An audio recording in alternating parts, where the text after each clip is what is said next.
Sorry, it just came out. It was quite something to behold. But welcome back. This morning and today we're going to really try to do a few more of the exercises so that you'll try to use more of the techniques that we're rolling out to you. So that we will have some presentation, then it'll be followed by some exercises. But I want to start by just kind of looking at yesterday and just kind of putting it into some perspective, if that's okay with you guys. Yesterday, what we really tried to do was really look at broad brush, look at the challenges and the resources that are in front of each of you. And we talked about how you're going to create a narrative about your place, something that's really a compelling story that tells people why it is your place and why you want to be there and why they, by sort of following that logic, will also want to be there. We also talked about, again, broad brush, some of the big tools that are in your toolbox. First and foremost, you have the HUD staff. You've got great resources in terms of those folks as technical advisors. You don't have to go out and buy services. You've really got people right at hand who can give you point you in some directions, give you some suggestions, and work alongside you. And they know what has worked, and they can send you to places where others have tried things. You also have in your toolbox one another. You really do have a set of counterparts who have gone through or are going through a similar set of experiences to your own.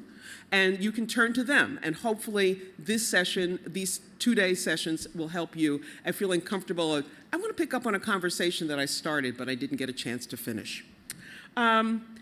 We also said there's some new capital out in the marketplace.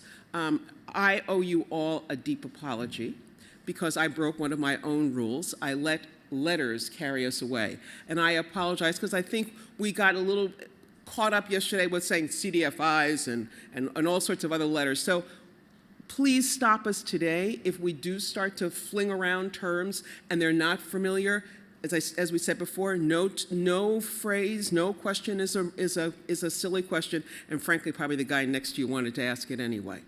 But what we did discuss was that there are a number of places where there seems to be some new capital that might be available to do the work that you're doing. If you took nothing else away from that whole conversation, that's really the most important. So that you'll be asking in your community, what about? I mean, I understand that there may be some new sources. How might they apply to the projects that we're doing? So, and if you can look at, and this is again, one of those kind of key pieces, you need to be planning for success and believing that you can manage success. So if you remember, Flora told us about that spectrum. She said at one end it's a neighborhood that suddenly turns hot, and you're kind of worried about things like gentrification and how are we going to make sure our folks get their fair share of things. And at the other end, it's a neighborhood that no one wants to invest a dime in because they've long since abandoned it. And we're moving along that spectrum. But you're the folks who are going to have that vision for that spectrum and be able to manage it. So don't be afraid of it. Don't run away from it. But start to build your own arguments of explanation and put in place your own senses of control about that. And that's really what we're going to try to begin to spend more time on today. Sort of going down one more step, because what we want to be able to do is have a way to positively promote our neighborhoods outside and inside. Because some of the greatest skeptics, as we know, about the neighborhood and what it can be are the people who are living there or the people who are working there. They've had lots of disappointments that they've had to manage. So today we're going to really start to look at some of the things that we can start to do immediately that can start to build that trust, that can start to be that sort of show me. I mean, you all talked about this before. That show me is a lot of folks are having that kind of a presentation when they hear you kind of roll out what you think is a great idea. So we're going to work at getting down at some things that you can start to do immediately. Some tactics we're going to cover, and we're also going to look at presentation. sort of how do you frame the housing opportunities that, that are in your community?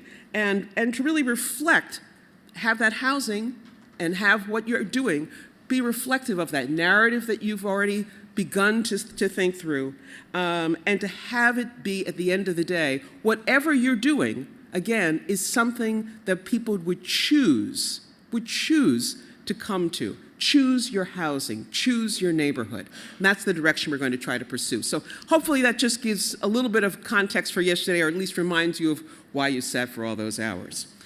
Okay, so let us move forward. We have an illustrious panel here, and we're going to try something fun. We're going to do it. I'm going to ask the panelists to introduce the other panelists. Not to give us background and all of your pedigrees, but what you know about that person and what you think would be of most interest to the people who are here.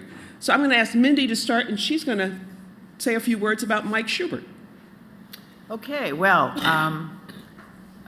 back in 1989, Mike hired me. And Mike was the Commissioner of Housing, and he hired, in what city? In Chicago, and he hired me to be the Deputy Commissioner of Development. And I knew how to do big deals and tax credits, and it was when tax credits were new and large scale, and Mike knew how to do great local neighborhood with people, and I learned a ton from Mike. Mike understands markets, reads communities, and has a great sense of simple things that will engage the community and build neighborhood confidence. That is where I learned the term neighborhood confidence. So Mike is a huge resource. He is one of our consultants. He's been our trainer. And he also has on our website a whole book about how to do neighborhood planning. That's Mike. Terrific.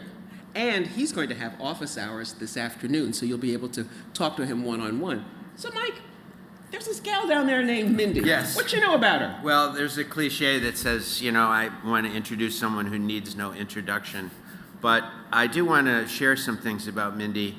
I did hire Mindy as the Deputy Commissioner in '89, and from Mindy I learned a tremendous amount. And through that period of time after I left city government and Mindy left city government, there's something I really want to say about Mindy that is really important. She knows the difference between good work and bad work.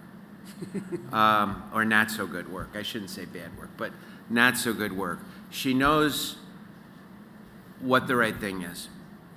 And I think that's sometimes a rare quality in, public life. But I find Mindy to be steadfast,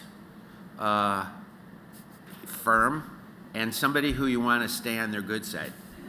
Oh, yeah. So there you go. Thank you very much. And Jeannie, wanted to take up? Yes, I have the pleasure of introducing Ms. Jackie Floyd. Jackie is a community liaison with a nonprofit called the Center for Neighborhoods that does neighborhood-facing technical assistance. Previously, before that, she was one of our initial community outreach workers during the planning grant for the Russell Choice Neighborhoods Initiative. And then she's also a resident of our Choice neighborhood, a fearless advocate for people and for neighborhood improvement. I often think about Jackie as being the conscience of the community. So she never holds back when bringing information and feedback from the neighborhood, and we certainly see her as our go-to resource when trying to get information to the neighborhood. That's terrific. There's somebody we can all learn from. And she's always has this demeanor of calm about her. I love it. Jackie, tell us a little bit about Jean. I don't even see why Gina Dunlap is still speaking to me. But this is Gina Dunlap, Director of Development Strategies for Metro Louisville. I'm gonna step up to the personal side. I met Gina when I was working for Vision Russell. I don't know why she's still speaking to me, because I was one of these, I didn't trust government. I don't know why you down here in my community trying to change things, and heard it, done it before, okay? So I just was very strong in supporting our neighborhood, that you're going to, if you're going to be in my neighborhood, my neighborhood, notice I said not our, but my neighborhood, changing things, I want to be at the table, and I want to help put my 2 cents in, and we're still speaking to each other. And is it now our neighborhood? It's our community. Thank you, dear. All right, all right. Well, thank you very much. Well, now you've got a sense about the character of the people behind what they're going to share with you today. So, Mindy, why don't you lead off? And this is a discussion about that kind of doing the planning while we're building it. So I have a sense Jackie got more than 2 cents in. We know that because we've worked with Louisville, and it's a good example. Louisville had a planning grant, then it got an action grant, and then it got an implementation grant. So our team has been with Louisville for a long time, and we've had a very great iterative process with them. And we've learned a lot from them. They've learned a lot from us. We learned a lot about how to do this work together. So I want to thank you both. So let's just talk for a second about what is doing while planning. So first of all, we use this idea as a way to engage the community. People are sick of being planned to, planned for, getting planned with even, but if you can start to do something that will show that the neighborhood is changing and bring people together, it's to combat planning fatigue. Let's face it, lots of people are sick of it. And then it really builds momentum for the community, and I think that's something Mike is also going to talk about. But getting people excited about what's going to happen, and a piece of paper that takes 2 years or a book that takes 2 years is not going to get people very excited. It also attracts partners when something is happening and there's some activity, and it signals that the neighborhood is getting better. So what do we mean by this? Well, at the beginning of Choice, we used to encourage people to do doing while planning with other money, not our money. And we started to see some really interesting things come out. Like, I think it was in Memphis that they came up with a mobile grocery store, just for the neighborhood. They figured out how to get it paid for. We've seen a bunch of other kinds of activities like that we'll talk to you about, these guys in particular. So it kind of inspired us to say, why don't we do this with our planning grantees, just a small amount. And it's kind of modeled, if you know about our implementation plan. The thing that makes Choice different is different than Hope 6 or a variety of other programs, is we set aside a certain amount of dollars to do neighborhood work. And so we thought, why don't we do this as the neighborhood planning? So the planning grants get up to $50,000 in early action activities, and the implementation grants this round are the planning grants that are specifically planning and action get $950,000. You can do a lot with both of those, and Mike's going to show you a lot of things you can do with $50,000 that'll do a lot of things to change your neighborhood's psyche. Let me be real clear. These are things that are physical improvements. As I always say, you want to kick it and touch it.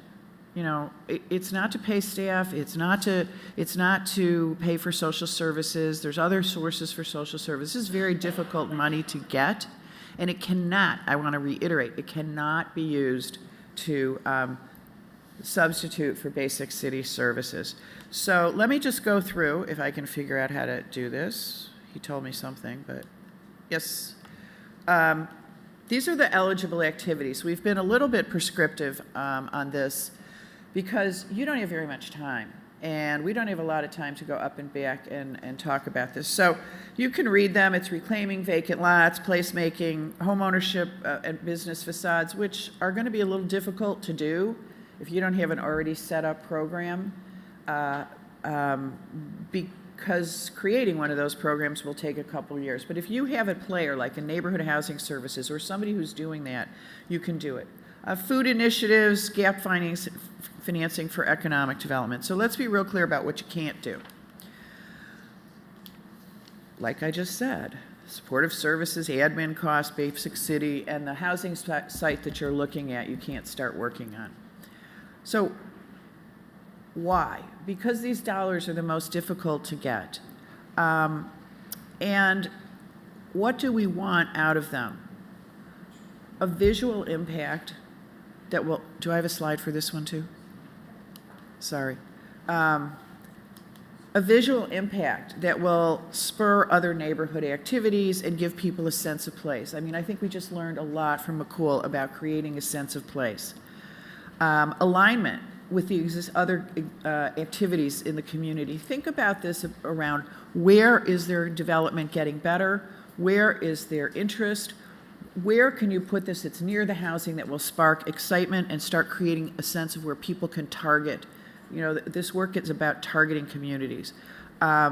Use it as a way to build community. You know, get people to the meetings. Have a meeting like McCool talked about. Bring the kids, get people excited. We're going to plan a mural, and we're going to figure out how to have artists from the community or kids paint it. Try to attract other investment. These things are really, as I said, we're like the good housekeeping seal of urban development these days. Build capacity. People get engaged with each other. They get to know each other, and they will learn a lot about the planning process. The other things we want to look at is making sure you have long-term management on these activities. We can't let you just build a park and then not know what's going to happen with it. And here's the one thing I got to do. She's giving me a wrap up, but the timing is really critical. You're supposed to be planning now, but you also only have a limited amount of time, and these projects require some time to plan, put together, and I hate to tell you, but you got to get environmental clearances for them. So you have some guidance in your folders about all of this, and now you're going to hear some real-world experiences, and we're going to have an exercise for you to do this work after all this. Mike, why don't you pick up from there? Yeah, great. Could I have the machine there, the clicker? Okay, let me just... Yeah, first of all, I want to, add my voice to welcoming you, although you've been here longer than I have, but welcome, but also congratulations. I think this is a tremendous award, and I work with a lot of people that don't have this kind of resources to work with, so I think there's a great opportunity to make impact in the neighborhood. So I want you to think about getting the most out of this, because it's really a great honor to be selected. So the goal, I think, and if I can speak for my colleagues here, the goal is to help you become more impactful in the work that you're doing in the neighborhood. And part of that is thinking beyond the project envelope. So much of our work is driven by the real estate development project and the envelope that fits in, without a lot of consideration about the neighborhood context, the area around the building, and, well, the neighborhood. And how do we impact the neighborhood? What are things that we can use to build confidence and deliver change in that neighborhood? Now, you have the book, or the booklet that I wrote. I always call it a book because it just seems to confer more status. But it's a booklet about really doing and managing neighborhood change efforts. And so I'm not going to repeat the book. A lot of that is in there. But it's really important to view the project in the context of the neighborhood. So I think there's three important things in planning that people don't talk about much. One is trust, one is belief, and one is confidence. And fundamentally, very simply, we have to do work that people trust, that trust us as the change agents. But we need to approach our work recognizing that people probably don't trust us, that, as you said, they've heard this all before, and so they want to... So we really have to address the trust issue, and I'll get to that. I think fundamentally the best way to address trust is doing things that people can see and understand, things that you said you were going to do, even if they're small. But the more you actually do stuff, the more people will trust you. The second is belief. It's really getting people to believe change is possible. This is a big problem, I think. People are not used to seeing positive changes. And we need to focus on creating some change that gets people to believe the future will be different than the past. So belief, that's the second one. And the third one is confidence. And confidence is really about people acting on that belief, people believing that the neighborhood is actually going to get better and investing their time and energy in activities that move the neighborhood in a positive direction. So at the core of our planning are those three things. We got to make those key when we plan. We want to move from doing to, which is a feeling that a lot of neighbors have sometimes in neighborhoods, that things are being done to them, to being done with. How do we work together to achieve the change that people want? So, without getting too complicated, neighborhoods are complex market and social systems. Yeah, it's the HUD regulation chart there. So they're complex social systems, they're complex market systems, but we can figure them out. We can understand them. Now, this is a key thing that I want to say. The condition of the neighborhood is really determined by choices that people make. Neighbors, other stakeholders, the city, the school district, the Department of Public Works, foundations, lenders, all those people are making decisions about the neighborhood's future, and what sorts of resources are allocated to that particular neighborhood. And our work is really, it's not to build buildings, it's not to do services, it's not to run programs. Our work is really to influence those decisions in ways that are positive for the neighborhood. That changes, I think, the context of our work. I mean, we're really trying to persuade and influence people to do the right thing. And that's a different kind of thing than running programs. So there's some key questions here, and I can't see them, so I'm gonna. What kinds of decisions are people making now about the neighborhood? Oh. So what are people deciding now? Secondly, and I'm saying this, there's a whole process for doing this, but what kinds of decisions do we want to see in this neighborhood? Well, who's the we? The we is, everybody, but it's really important to get an understanding of what people want to see happen. And then third, how do we do some of these things as soon as possible? So we're trying to build some momentum through this planning process, and how do we begin to take advantage of that momentum to actually get things done?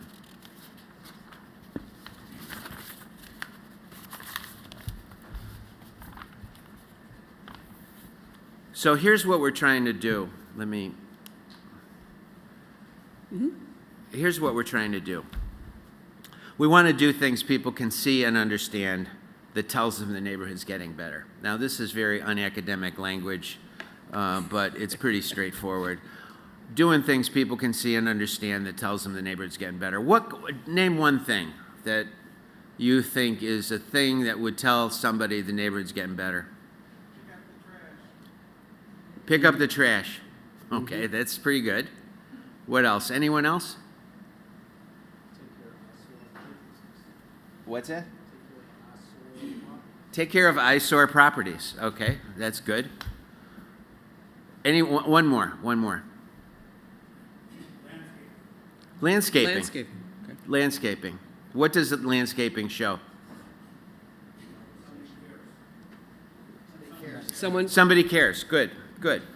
I think you got this idea. I think these are things that can have visual meaning to people, but we just have to do them. And some people might scoff. I remember I was with this group in New Orleans, and there were lots of national foundations, and one of the young whippersnappers from the Rockefeller Foundation asked me if these kinds of little project-type improvements were merely cosmetic or were they transformational? And I said, the cosmetic is transformational. And so don't differentiate. These may be cosmetic, but they can be transformational. Okay. So what are things that we can do? What are things that we can do in the short term that advances the improvement process? The first is engage neighbors. What's that? Into the mic. Oh, I'm sorry. First thing we can do is engage neighbors. This is an onion. Engaging neighbors is like peeling an onion. You know, you kind of have meetings and you get the usual suspects that show up at the meetings, but we always have to go deeper into the onion, deeper, to get people who can really help contribute their thoughts to an idea of the direction the neighborhood needs to go in. So here's a few things that we have here. Physical change projects, landscaping, fence painting, fence removal. I'm having trouble. I'm almost done, but I want to make sure So landscaping, fence painting, removal, lighting, house numbers, putting on coordinated house numbers on the blocks around the project, flags, using neighborhood flags to identify things. These are small scale home improvement projects. One of my colleagues in Milwaukee did a most improved porch contest, so they used the idea of a contest with a significant cash award to kind of create this culture of home improvement. Those are things that are really critical. The next picture is a block in Bel Air Edison. They used Morgan State University, which is a historically African American college in Baltimore, and they did a sort of a design book for how to make the front yard look better, and they got people engaged on the blocks in doing that work. So why are these important? Well, one, they're doable. You can do them. They're not so complicated. They don't require lots of decisions from lots of people. People can see and understand them. They can see a landscaping project, and they can see that maybe pride is returning to this neighborhood, or pride that is already there is starting to have some physical manifestations. They can provide opportunities for neighbors to come together. If you do nothing else, you're just bringing people together on the block. People who are not going to go to the community meeting, but they'll go, put up a light on their house, or they'll go, do something on their block. Those are important things. And then, as I said before, the cosmetic is transformational. You do enough of these things, things start to look different, people have more confidence, etc. The second scale of activity are market interventions. This is a little bit more complicated, but it's still very important. And there's some things we can do to mitigate some of the housing market issues in a neighborhood. Neighbors can market for sale homes.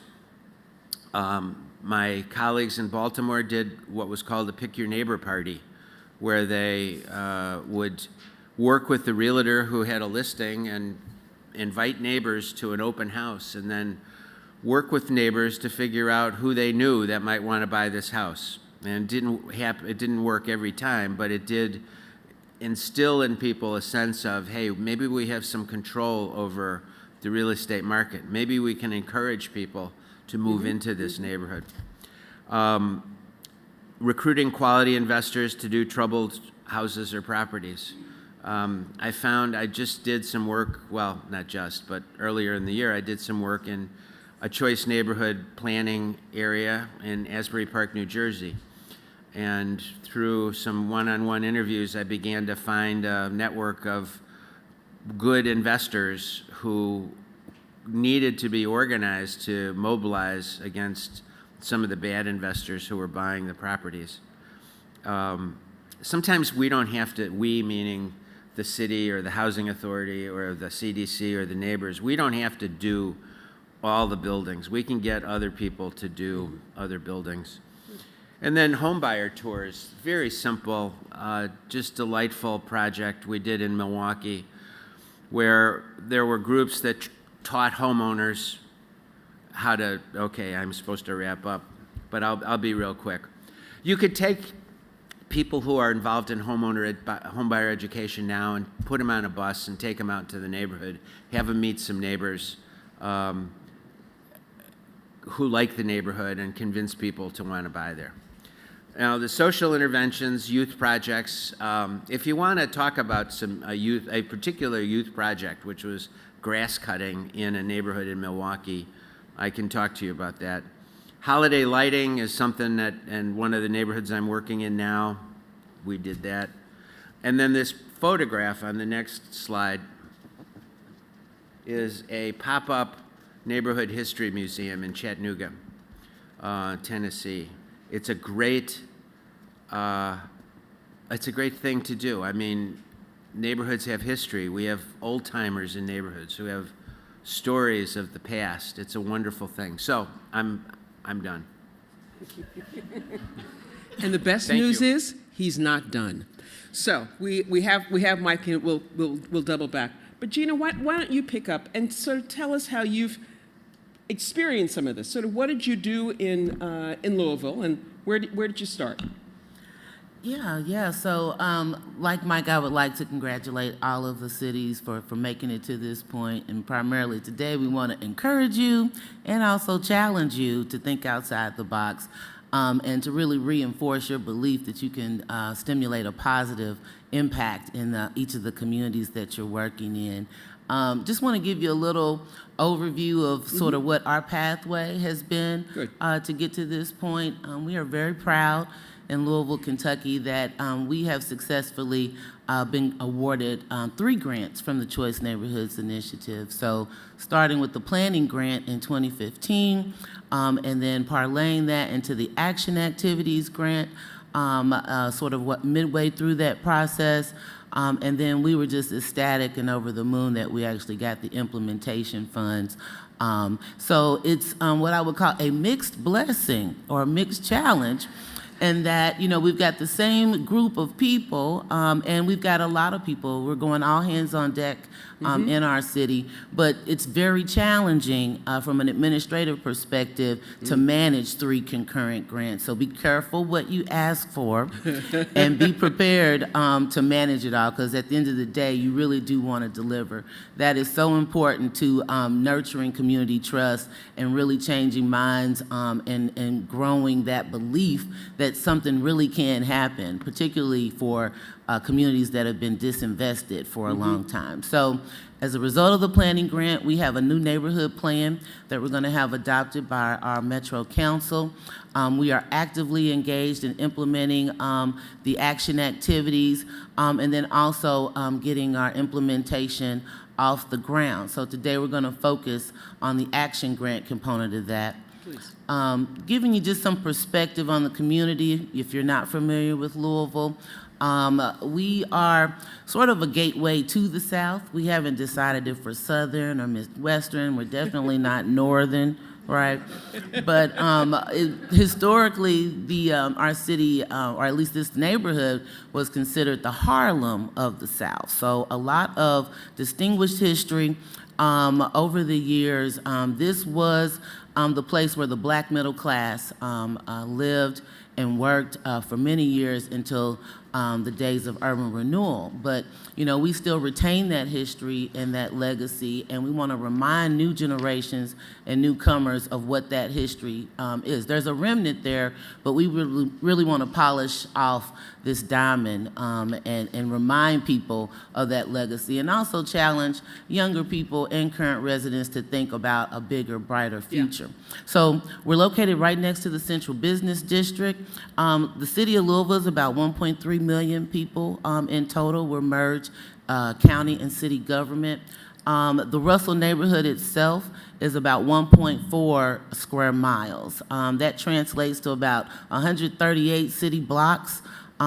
We've got about 9,000 residents in this one particular neighborhood in a larger context of what we call West Louisville, which is predominantly people of color and African Americans, and about 4,000 households located in the neighborhood.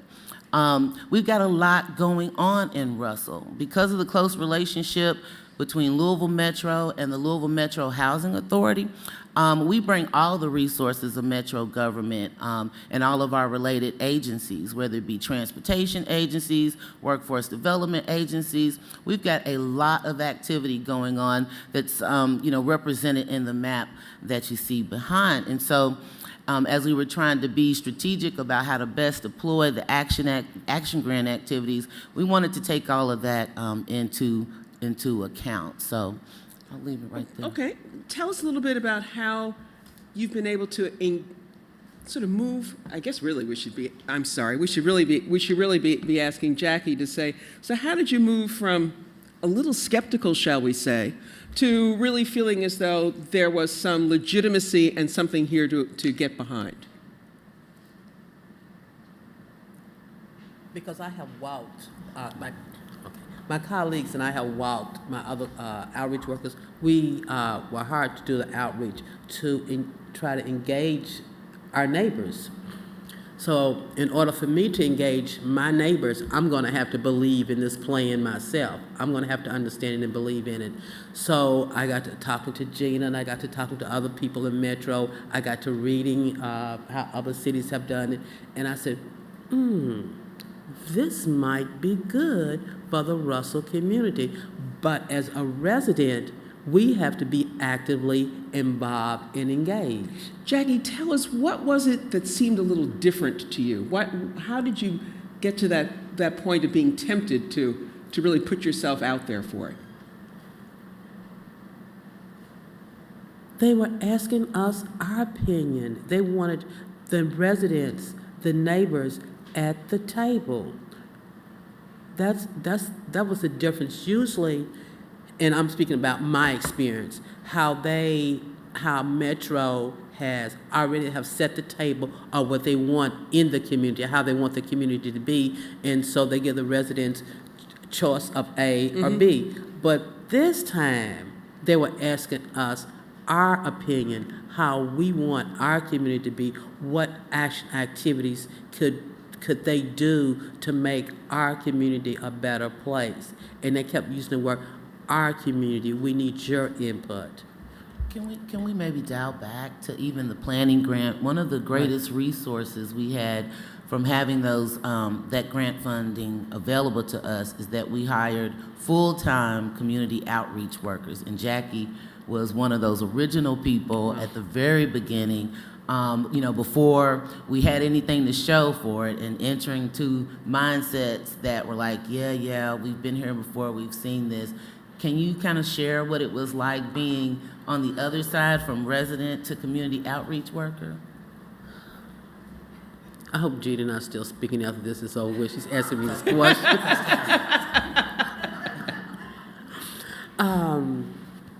Going from resident, I had to believe. I really had to believe. But to express that to other residents, my neighbors, I had to use words like, this is our community, our responsibility. We have to be involved in making decisions about what's going on in our community. It's not only, we have to work with others, because we don't have the money to just go in and fix up our community. There's other stakeholders, there's Metro, they want to help us, but we have to be sitting at the table with them, guiding them how about our community. And tell us a little bit about some of that outreach that you did. I think there's, you were a creative girl. Okay. Everybody in Russell, the 9,000 residents, we're not on Facebook, we're not on Snapchat, Instagram, or anything like that. So I had to go old school. I went to the barber shops, I went to the beauty shops, I went to the pawn shops, I went to McDonald's, I went to Wendy's. It was so bad about me talking about to people about what was going on in Russell. My grandson that I have custody of, we got ready to go to Kroger's one day, and he said, Miss Jackie, he said, please don't say anything about Vision Russell. He said, don't talk about Vision Russell. He said, please don't. I said, okay then. So as soon as we walk in Kroger, somebody said, because I always wore my Vision Russell shirt out, and he goes, what's going on in Russell now? And I looked at my grandson, he said, okay, go on and talk, stuff like that. But my co-workers, and especially by me living in Russell, for months, we talked Russell.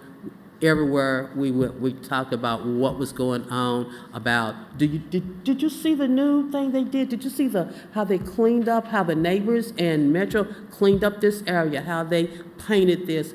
Anytime something new came along or we did something, I was putting it on Facebook, I was going back to that beauty shop, I was going back to that pawn shop, I was taking pictures, we were letting people know what was going on. And pretty soon, people, if they didn't see the change, they were looking for a change. But you pointed out something there that I don't think we all always do. We'll go out to do our outreach visits, and you'll say, "Hi, there's a meeting. Why don't you come and talk to us about it?" Or, "Hi, there's an event, and I'd like to get some information on it." But what you said is you also felt it was your responsibility to go back to those places and report to them. Right. So if they didn't come to you, if they pretended they didn't see what was going on, you went back out to them. That's an interesting step. But I really believe that people want to be engaged in the community, and we have to meet them where they're at.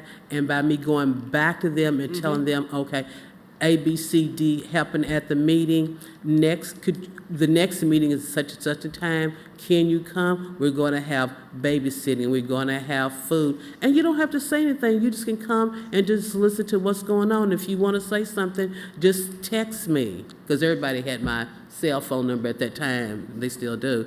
But, so they were able to, get their point across. Maybe you could show us a few more slides of some of those things that you actually did, so that we could sort of get a feel for what some of those might have looked like. Right, so our And how you slides- reached your conclusion to do some of them. Right, so. May I jump in? What was the process? To spend $1 million in a community, if that's okay. Yeah, absolutely. Yeah, so it's really been an evolution working between the three grants. So some of the early action activities when we were still in the planning phase, Jackie and her colleagues organized walking clubs, right, to build relationships with people so that they could actually get to know people and people could know them on a personal level. So that was, a very low-cost activity that could certainly be supported with the resources that you have. And then partnering with other housing nonprofits like New Directions Housing Corporation. They do an annual repair fair event, and so the outreach workers were very instrumental in making sure that neighborhood residents got connected with an opportunity to get tangible, repairs done to their properties. I'm sorry. That repair fair, that's amazing. Can you talk to us more about the repair fair? Jackie, you want to talk about the repair fair? The question the gentleman asked up front is the repair fair. Say that twice fast. But he said that was really important. Could we get more detail on that? Okay, the repair fair is where partners, New Directions, have volunteers that go into the community and to the homeowners that have been selected based on their incomes and do the manor work. Okay, the concern was some African-American, elderly African-American, they didn't trust the system. They didn't trust it. You're trying to take my home. If I sign this in the home, my home is the only thing I have left to pass on to my family. To my family, okay? So we went in there and we talked to them. We created a relationship, developed a relationship with them, and we were talking. I have an elderly mother, and like I said, I understand because she feels like that's her home. She wants to leave it to her children, and she's not signing no papers, no nothing, until her children have seen the papers. So we just made an appointment to go back when her children or whoever she wants to read the papers over. And we did things like that. We met the children, met the grandchildren, and we explained to them, and that's how we did those activities, the repair fair. And most of them, they needed the repair on their home. And once the repair was done, and the people that went in, the volunteers that went and did the repair, they treated them like, do you want water? Do you want something to eat? And they did all of that. And then they were just so happy because they had that extra paint or that window fixed or that room fixed. So all of these things were happening during the planning stage, right? But as part of that planning stage, we were doing research on existing conditions, more of a desktop review, statistics and the like. But we decided to augment that sort of traditional research with actual surveys and polling from the people. So in conjunction with our outreach workers and the Center for Neighborhoods that was also on board with resources from Choice Neighborhoods, we were able to get the people's perspective.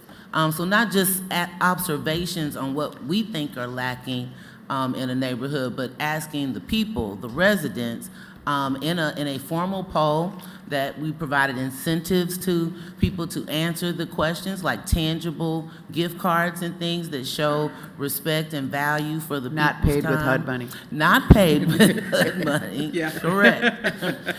Having additional resources to support what, HUD is leveraging is very important, so that you can do the right thing and be responsive to what's needed is very important. But that set the stage for the action activities, right? We didn't know we were going to get an action grant when we started this, but we really honestly wanted to know what the people felt was lacking. And so as a result of doing that thorough polling, we got a list of priorities from regular people, that we went out into the community to get. These are not responses coming at a sit-down community meeting. We went to the grocery stores and called people on their way in and out and made it, worth their time to give us the honest feedback. And from that list of needs and wants and desires, we formulated our top 4 action activities, which are listed here behind me. But we've got 4 types of activities. We're redeveloping vacant lots, primarily for interim type uses. Shepherd Park is a neighborhood park within this very large area, and we knew from our research that recreational alternatives were lacking. Can I interrupt? Yes. Gina put that really nice about Shepherd Park, but let me tell you, my babies didn't have a splash park in the neighborhood, okay? They had to go blocks, okay? And according to the survey, they wanted some type of recreation activities at this park, okay? Yesterday, they had the ground ribbon cutting. Our babies have a splash park. Yes. Our babies have a splash park. And I live 2 blocks away from it, and I can't wait to get back to Louisville to take my grandbabies to this park. Okay. Railroad overpasses. They can be sort of ominous and ugly. We decided to turn those into opportunities to brighten up the gateways and provide public art through murals. And then what we call smart bus stops. That's capital ART, meaning that it wasn't going to be a standard bus shelter, but it was going to be something interesting, possibly something playful. We're hoping to enable them with Wi-Fi capacity so that it's both, offering a technological service that touches on the digital divide, but also a practical, neighborhood asset for people that use public transportation. So you were hearing a lot of different things when you were talking to folks, and that's great because it kind of opens up the horizons. But on the other hand, it opens up the horizons endlessly. How did you make some decisions about, and what was your process for making decisions about what things you were going to do besides knowing that you couldn't spend HUD's money on something? We'll ignore that piece. Yeah. So we got, the list of eligible and ineligible activities, and then started to get creative. And then she tried other things anyway. Right. Well, so it's really about juggling your resources, knowing that every funding source is not going to be appropriate for everything that you see is needed in the community or that you as a team want to see implemented. So we started there with the hard parameters. We also knew that the Choice Neighborhood staff encouraged us to make these investments visible, to make them tangible, and we had a desire to increase connectedness, right? So not only is the area in pink that you see, it is very connected to the Beecher Terrace redevelopment site, which ends at about 13th Street. I wish I had a pointer to point that out. Tell us more about what you mean by connectedness. Connectedness of the neighborhood to the properties to the surrounding neighborhood, or the neighborhood to the surrounding city. Right. So in every sense of the word. So our action area is literally connected. That's Beecher Terrace. Right. So the area that we selected is in close proximity, just, like at the edge of where the redevelopment site is proper. We drew an area that was very connected to that. So geographically connected, but also we wanted to connect to people. Because this neighborhood it has 700 households at Beecher Terrace, but thousands more people within the greater Russell area. And we wanted these investments to resonate with people who may not have been directly involved in the planning process and the meetings and the outreach, because we know that the entirety of the neighborhood is what's going to sustain our momentum over time. Drill down just a little bit, because I think the decision-making process is one that's probably one of the harder pieces. Give us an example of something that you decided to do and something that you decided not to do. Yeah, so facade repair, right?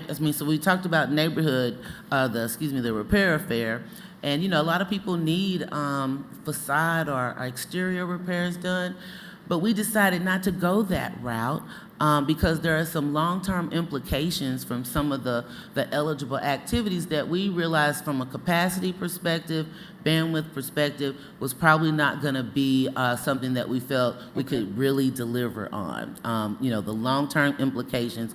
So instead of going that route, instead we thought about connecting this from a transportation perspective.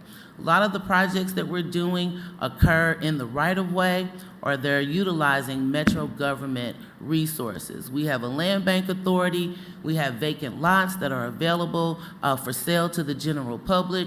So we decided to find, 3 vacant lots along the 18th Street corridor, which is highly visible for the neighborhood, highly connected to the 2 adjacent neighborhoods, and multi-million-dollar investments that are in play right now. So utilizing metro government property to do an interim use project that brings people together in a physical space. That's another element of the connectedness piece.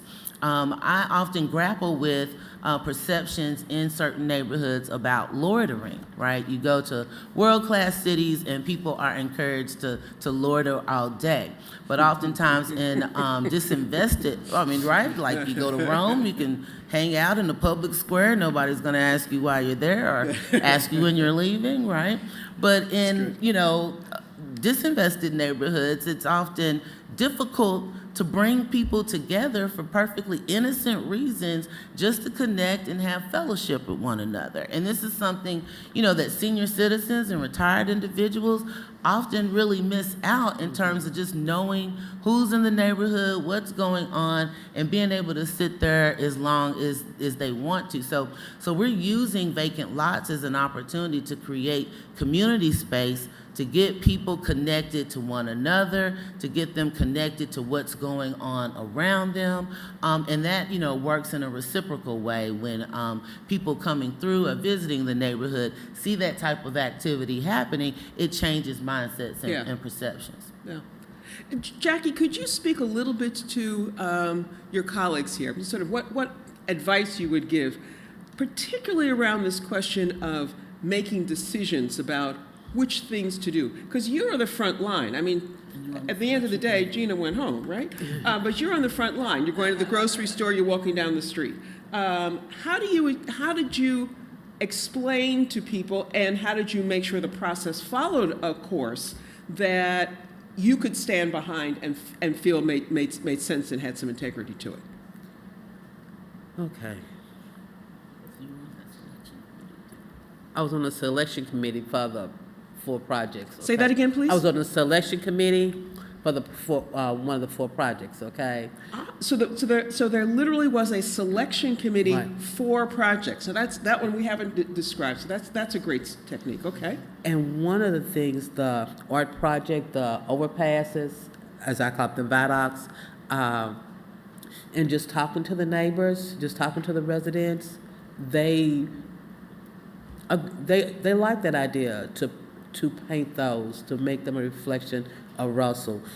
But what they did not like is that they wanted to put, as I call it for African Americans, the famous Martin Luther King, Muhammad Ali, and best some type of sports up there, okay? They wanted something more to reflect Russell, as Gina says, the history of Russell.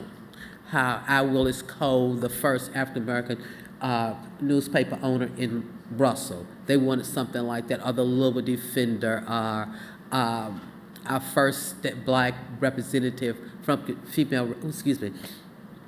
representative from Kentucky lived in Russell. They wanted those type of reflections on the murals. Yeah. Okay. So the selection process, we wanted to have the structure of having housing authority staff, Louisville Metro government staff, but then actual neighborhood residents at the table, literally and figuratively.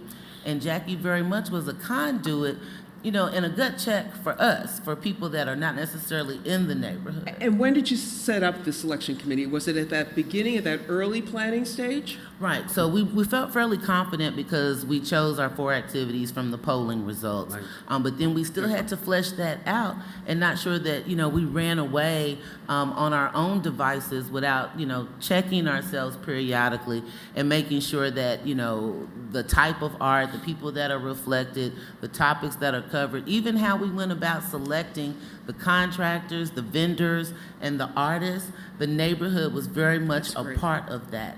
And we saw the neighborhood as being the muse or the inspiration for any and everything that was being represented in an artistic framework. That's terrific. And I have to say, they were very, Metro government and the parting agents, they were very respectful of the Russell residents, their feelings, how they wanted to do things. They were very respectful.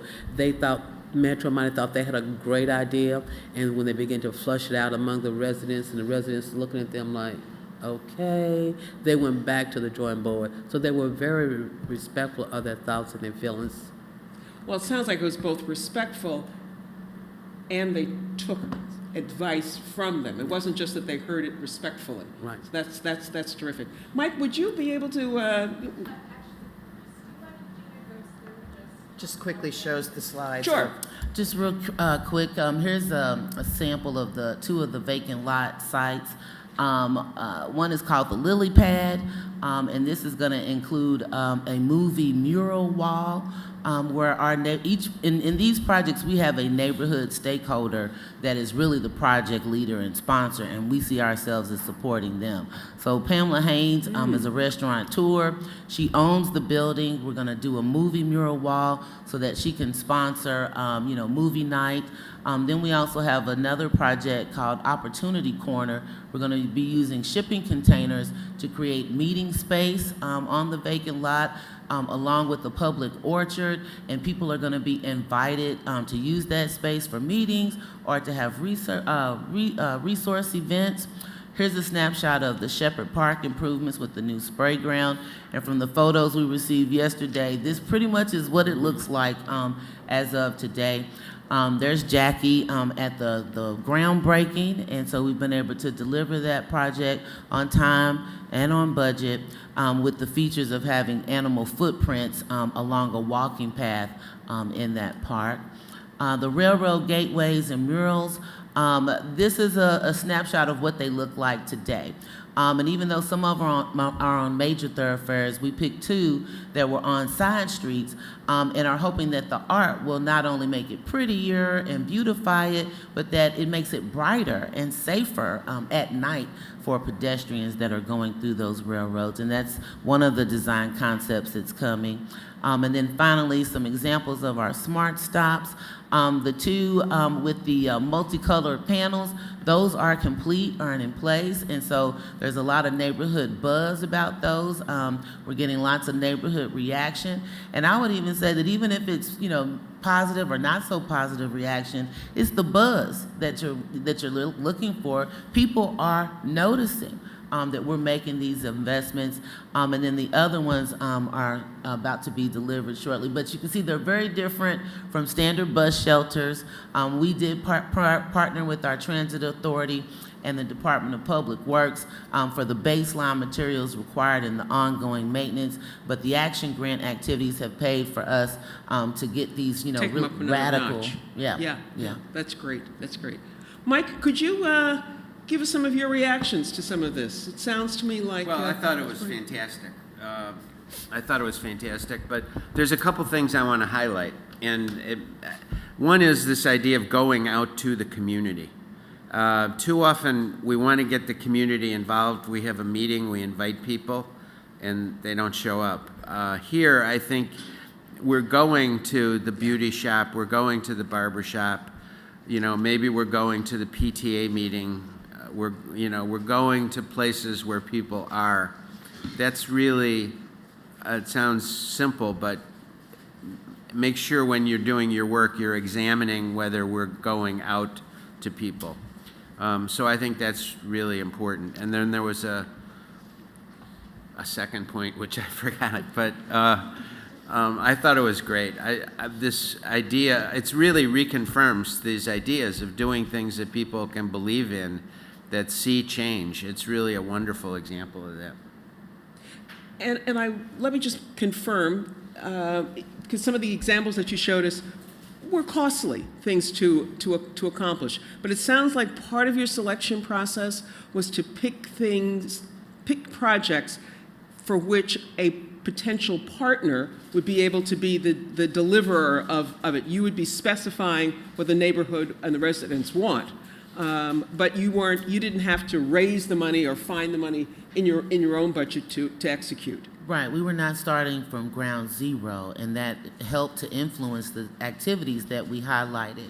We have a land bank authority and a division based on that focuses on vacant properties. So those are the people that are project managing, with us. We have a public art administrator and lots of philanthropic contributions to support public art. So, we're leaning on the processes and procedures and the knowledge base from people that are already doing that work. Metro Parks and Recreation, they're, a Metro partner. They've got a master park plan. We utilize those staff to implement this work with additional resources from the Action Grant activities. That's great. Thank you. I remembered what I Go. was going to say. Yeah. This idea of having a committee that approves the projects, that includes neighborhood people on that committee, is, I think, a brilliant idea. And I think I would encourage people to think about how that could be integrated into the work that you're doing. Seems like it's a big management problem as well. I mean, really trying to have a sense that there is a framework that's on top of it that knows when to draw in your partners, when to push people back and say thank you, no thank you. Because probably you have to do that as much as anything. So with that in mind, Mindy, could you just sort of frame out for us? We're going to do an exercise now, and Mindy, I think, can give us sort of set us up for it. But we want each of you to Oh, good. okay, want to do? Q&A. Shall we? Any? Yes.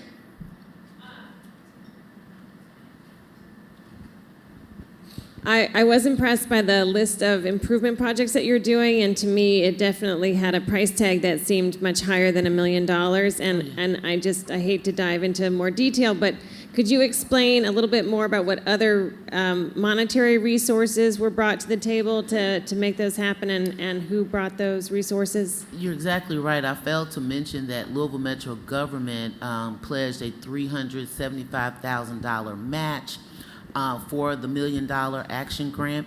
So we definitely had those resources committed. My department, the Office of Redevelopment Strategies, is solely focused on the Russell revitalization.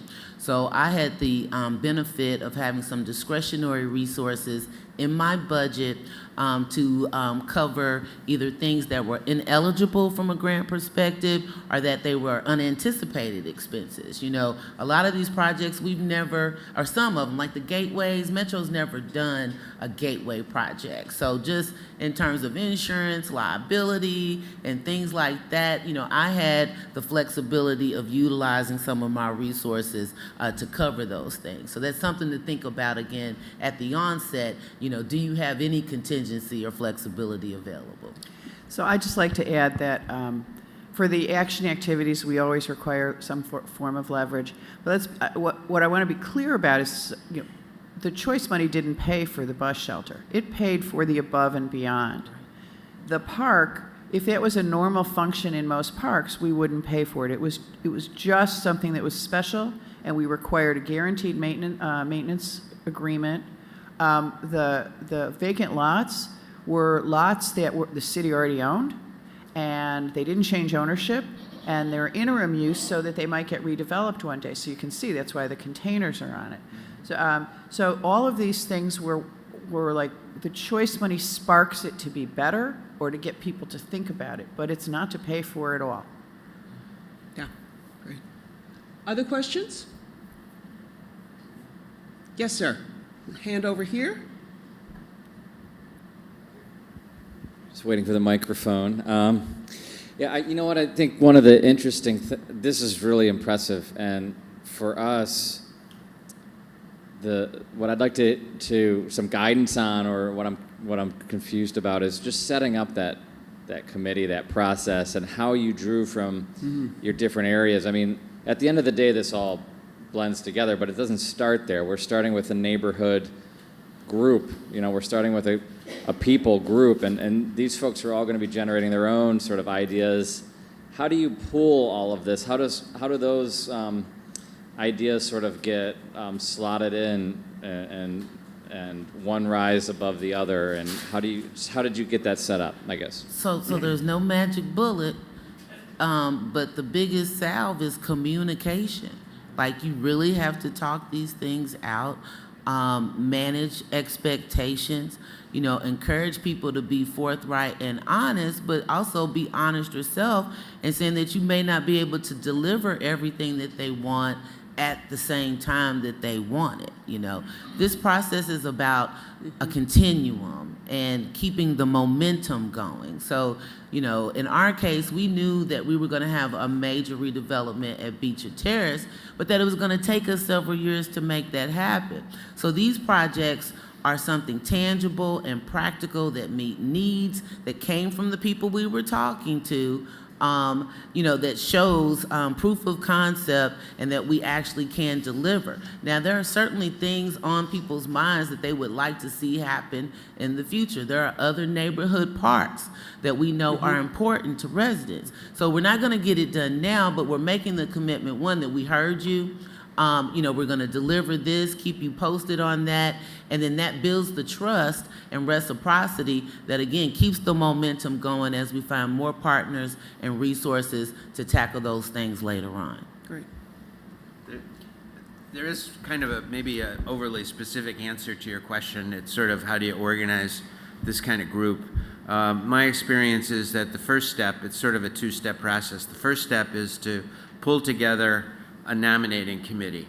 The nominating committee determines the function of this little steering committee and the kinds of skills and abilities and experiences that need to be represented on this, and really defines what the work of that committee is going to do.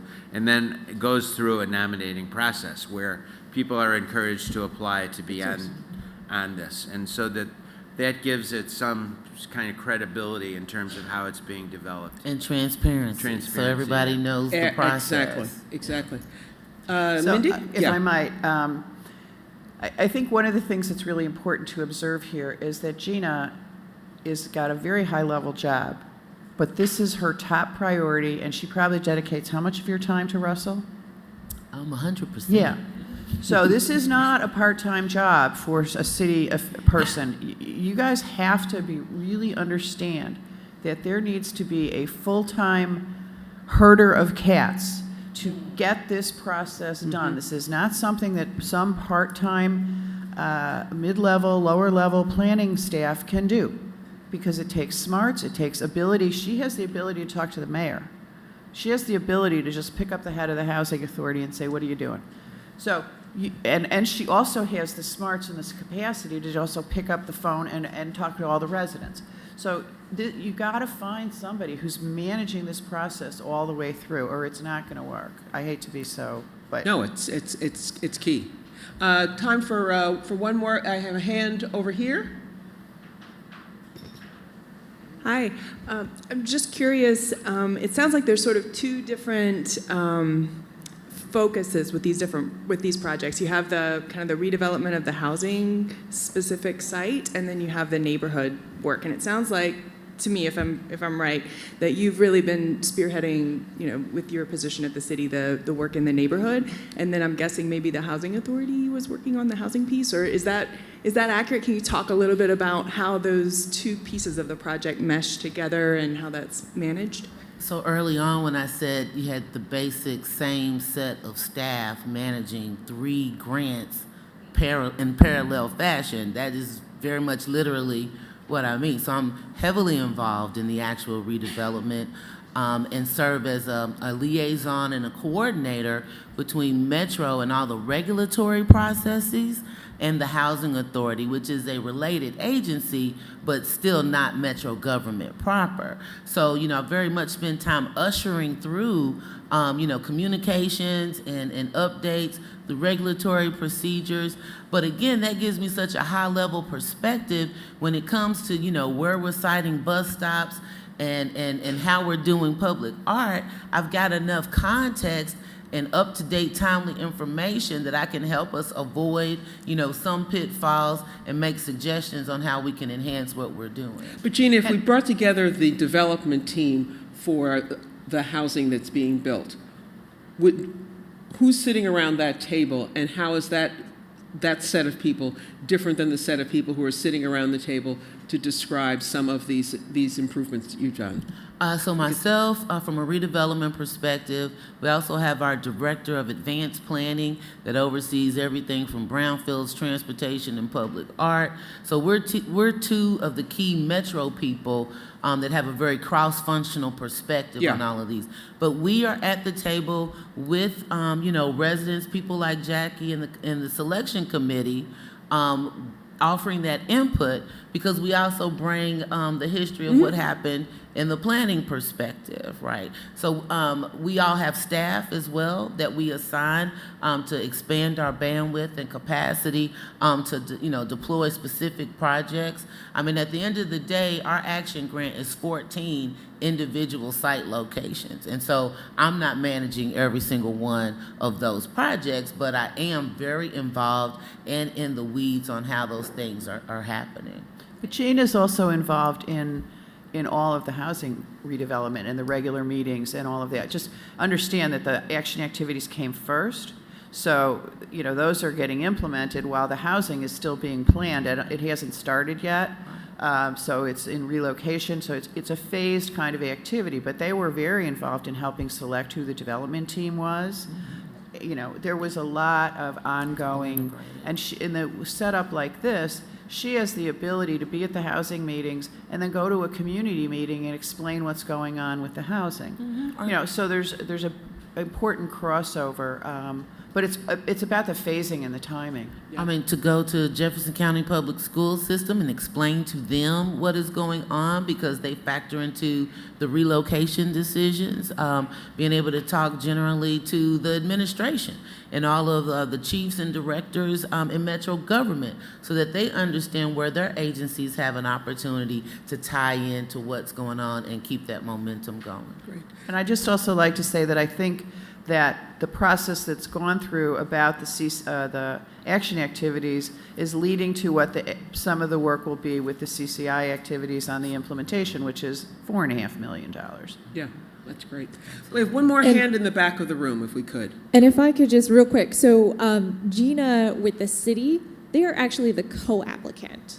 So the Housing Authority is the lead applicant. So you can see just how involved everyone is in all the different components. So the Opportunity Corner, who operates that, and how did you come up to the process of figuring that out? So in addition to establishing the selection committee, we actually issued a solicitation for people to partner with us on all of these activity types and specific locations, right? So we put out a call to action or a bid. And so we were looking for community-based partners that would serve as the lead on implementing these projects with support from the Housing Authority and support from Louisville Metro government. So in the case of Opportunity Corner, we had 2 different organizations sort of bid on what they would do with that corner. But rather than cut people out, we wanted to encourage as much, involvement from people that were honestly interested. So Louisville Grows is going to run and manage a public orchard. There'll be, fruit-bearing trees planted on the corner. And then Canaan Community Development Corporation is spearheading the container building. And they initially will, program the space and offer it and make it available to people. But their long-term goal is to find other neighborhood entities, organizations, or partners that want to utilize the space and have some ownership in programming the space. So the idea is that it's space available to community, in community, at low or no cost, that people know that they can, gather there, and that it won't be prohibitive to do so. Great. Thank you. Can we now, I'm going to switch, I think, to Mindy and let her set us up for this So exercise. now you get to step in the shoes of HUD. So we've got... Savor this moment. Yeah, right. Savor the moment. Right. What Gina didn't tell you is there was a lot of up and back on some of these. No, not that park. Okay, this park, not that bus shelter. So we do get in your face about some of this. But all for the good, I think. Yeah. Like there had to be somebody managing those vacant lots. It's a negotiation, and yeah. Okay, you each have something on your table, I believe, or are they getting passed out? Okay, so we have a little exercise where we have a mock story and proposal for an action activity and an early action activity. And what we'd like you to do, I'm not sure how much time we have left, is take about 15 minutes to review it and score it with your team, or decide with your team what you would fund and what you would not fund, or what needs more work. And then we're going to have about 10 minutes to discuss, have a conversation about it, have a report out, and we will be here to discuss it all. And I just want to thank these guys on this panel. This was an awesome panel. Great.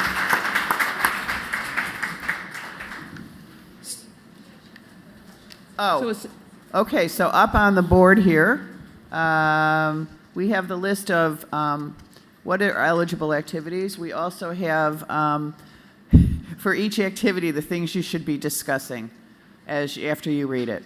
That'll help you, guide you through what you might make as a decision.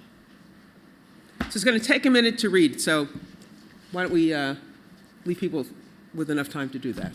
Yeah, so like 15 minutes so you can read and discuss and come to a decision at your table. And we're going to have you report out in your teams. So you're discussing with your teams, and then we're going to call on you and ask you what you think. Nice work, guys. That was great. Yeah. We're going to put you on the road. You're coming to every conference. Okay? I don't know how to, where's the button? We don't want any bad.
Yeah, I was going to do it. I was gonna...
I knew Lisa a lot, but I didn't know Joe as much. And then I got to know him. It's really sweet. About ready? He also likes everyone. Mindy? About ready?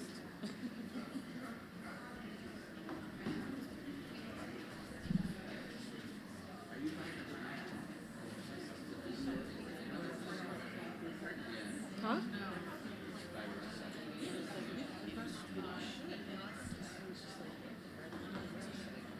Sure.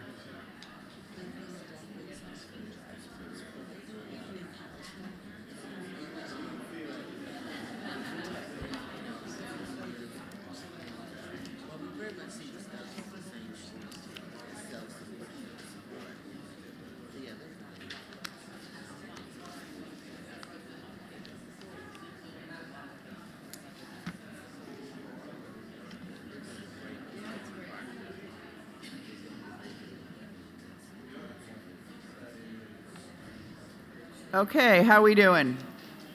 People make some decisions. I have 2 minutes more. She's going to give me 2 minutes more. Okay.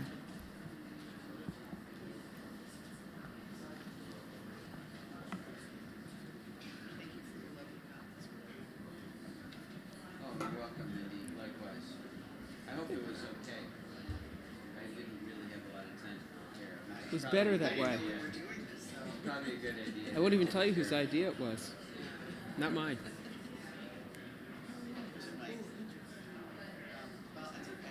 I thought it was clever. Well, no, Jackie's was the best. I don't know why she's talking to me.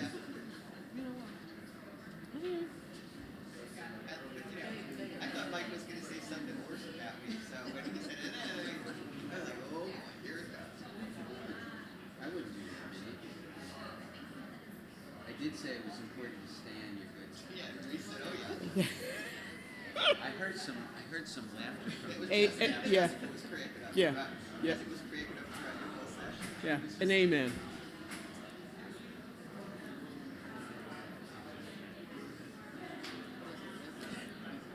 And during lunch, Mike? During lunch, you're going to be available for people to visit with? Yeah. Yeah, sure. I don't know. That what didn't come up. It was office hours and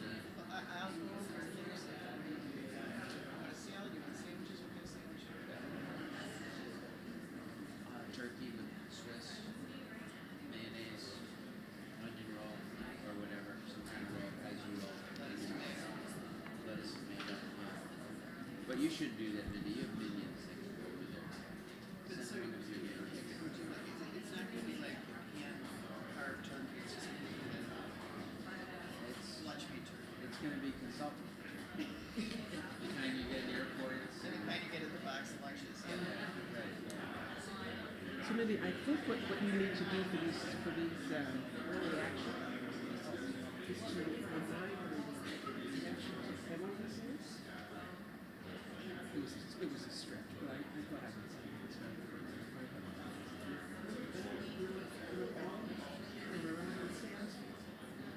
Early, I was right. Early money in like lease. Yeah. Something like it. It's like it's like, and that's really what we do. I wasn't sure if it was politically set up. Okay, we're going to roll now. Everyone ready? So we only have 10 minutes or so, so I'd like to speed this up a little bit. Can we get your attention Hello? back again? See, this is what it's like to be a HUD employee. You just want to keep talking about the projects. You want to keep talking about what? They want to keep talking about their projects. Oh, okay, yeah.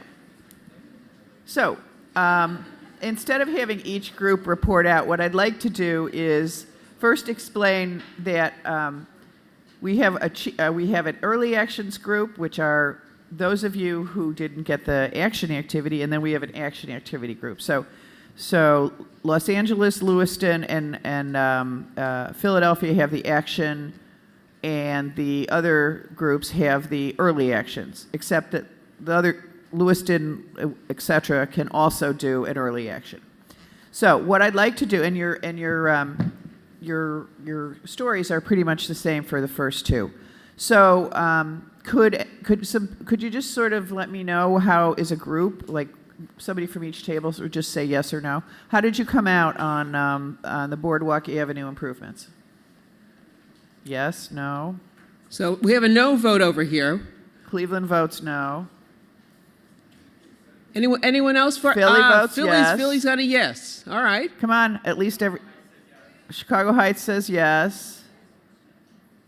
Lewiston, yes. Huntington, yes. Okay.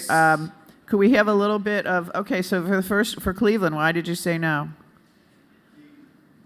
What? The 15 grand wasn't leveraging the $2.4 million. That was already going to be spent. And for early action, we wanted to spend our money elsewhere where it would have more of an impact.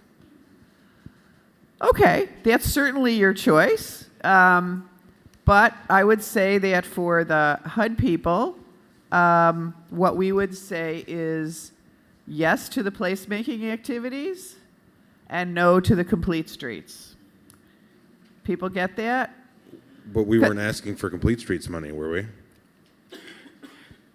It did have complete streets in it, right? Yeah, so we were saying, exactly what you just said, that that's really a city function. The money's already there. We don't need to be paying for complete streets, but we will pay for the placemaking activities that go along with it. Changes the look and the feel. It aligns with the complete streets. It's targeted. It's got some low-cost activities. And you were right. It's not eligible because of the basic infrastructure. So part yes, part no. Is that where other Good. people came out? Seems so. I like that you said no. That made my job easier right now. Okay, and it was a good reason. You'd rather do something else, and there's plenty more things you can do. Okay, homeowner facade. How'd you do? No. Chicago Heights says no. Another no in Philadelphia. Okay. And Come on, speak up. Huntington, what did you guys think? All right, that's it. We'll be back. Work on the next. Lewiston? Now there's a HUD-like answer. Very nice. Very nice. Others? Did we get Philly? We got Philly. Philly was a no. I don't know that we got Cleveland. We didn't get LA. Yes with what? Modifications. And what would you modify? Right here? I'm sorry. There we go. The per home allowance was way too high. 5 to 6 homes is not going to make a big dent in a neighborhood like ours. Okay. Thoughtful. Good. Okay. Our answer is yes, but only. We give that answer a lot, don't we? Yes, but only if you get an experienced partner. And we would want you to do more homes. We'd want them to be more targeted. You don't have any program guidelines. The Housing Authority doesn't know how to do this, so you better find a partner who does. And you could also do some low-cost activities for just simple touch-ups and make it look and feel better without, you know, if you only have a little bit of money, stretch it. Yes, ma'am. When you say a partner, could that partner be a contractor? Can you repeat? So, people can't hear you. You have to use the mic. When you say you would need to partner with someone who knows what they're doing, could it just be as simple as hiring a contractor? No, because you actually need somebody who can do the income verifications, the guidelines, who can hire a contractor, but who can take the homeowner through the process of having somebody do all that work. Because we don't want you to just give a homeowner $10,000 and say, you go find your contractor, because that's the surest way. But there's also very often program guidelines, applications. I mean, how are you going to decide? You know, who gets it? You want it to be the councilman's brother-in-law, or do you want it to be a transparent process? So there's got to be some of that, okay? Good? Kylene, do I need Hang to together, do folks. anything Just a more little on bit that? longer. Hold together. We're good. Okay.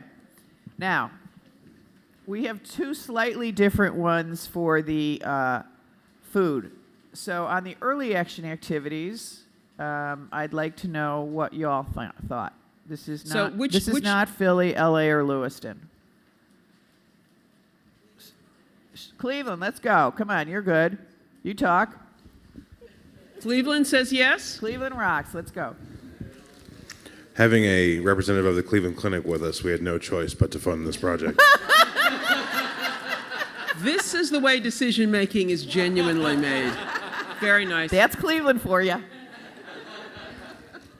Largest employer, they get what they want. Others? Chicago Heights? You liked it? Yeah, what else? Who else?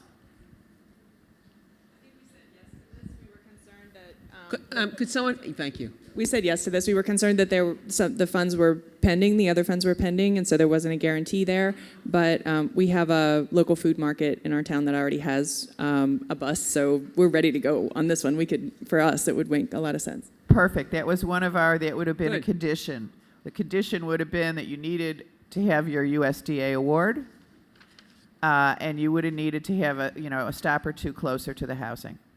And so those are the kind of things we'll go up and back with you on in this process. You know, we'll say yes, but here's what you have to do before we would release the funds. So we would say yes, but until you got the USDA money, and then if you don't get it, you got to restart all over again. So remember your timing. Good. Okay. One more? We've got the action activities, Lewiston, LA, and Philly. What would you say? They got a slightly different story with the production center. This is LA, and we said yes because we think there's a lot of transformative components to it. I think first being that it is reusing a vacant site in the neighborhood. In addition to that, you've got job creation, you've got business creation, and it's well funded. The Choice Neighborhoods money coming in is really icing on the cake. And the two groups that are going to be building and administering it have a strong history in doing just that. So they look very successful. It seems to be a no-brainer. Yeah, so you can have my job now. We would say yes, but we need to be sure that the gap is filled. And we just have to warn you that you have to do an environmental, and that may take some time. But that's... You hit every one of the reasons why yes. That's great. Okay. Now we need the action onlys, or early actions. We did that. Oh, God, I'm done. You're done. It's like, You're done. You're done. We're rushing through this in 10 minutes. I'm sorry it was so fast, but I think... But you have a flavor for the fact that there isn't a firm right and wrong answer. It's all about more detail, more insight, negotiations, both from your own community standpoint as well as within HUD. So that your HUD rep or the person that you initially may roll out the idea to may go, oh, I don't think so. But they'll give you some sense about what's missing. And then you've got something to go back and to continue to work on. But it's very much a process that either you feel is filled with joy of flexibility, or you can say is filled with frustration of flexibility. But but the flexibility is there, and that's the piece that's so critical. So you really need to just be bold to share your ideas early, so that there's room for them to be, for the HUD folks to work with you in negotiating and figuring out the best outcome at the end of the day. With that, why don't we take a break? Know that when you return, and before we start our next session, I'm going to ask about the feedback form. But for now, nature is probably calling. Why don't we take a break and come back in this room at 10:45. Thank you. And thank you to our panel one more time.